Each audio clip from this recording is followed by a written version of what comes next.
So what does this mean for the future of Cole Iron Works? We're doubling down on what we do, what we have done for the last 10 years, which is just making stuff. And we're out of the season that requires bootstrapping and making do with what we have, and we're focusing on having a job and buying the right tool for that job.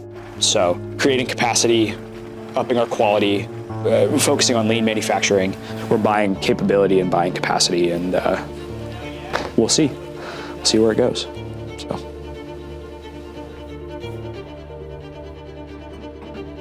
The VF4B is what I'm calling it. It's our second one. It was kind of an unexpected, it was planned, but the timing of it was kind of up in the air. And so when we originally bought into the first one that we got, we had 2 quoted, but we just decided to start with 1 and see how it went. And we're about 6 months down the road from the initial decision. Obviously, we had to get all the old machines sold, had to order the new machine, rerun some power, and get some other stuff figured out. And it was kind of a hat trick to get everything off the floor, create the space, get the new one in with as little downtime as possible, because we still have parts to make. We still got orders to get out the door. So we got the new VF4 and we kept the old VF0.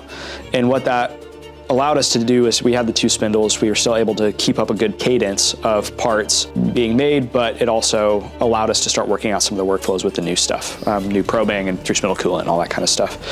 And then the VF0 died, which, it just, life happens sometimes. That machine was 32 years old and had made us plenty of good parts, paid for itself probably 100-fold, and we got that machine for next to nothing at an auction. So it just, the timing of it was kind of funny, but that's what made us pick up the phone and call the HAAS rep again and queue up this second machine. So it was kind of a doubling down of just the new direction that we were heading. Not that Cole is changing or that we have a different mission now, but it's just how we want to execute on that mission.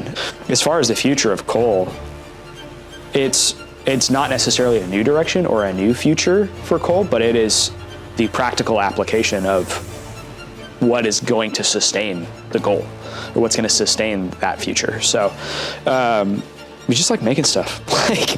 At the end of the day, be interested to see what's next. But for now, I think we're just excited to be making chips and getting caught up.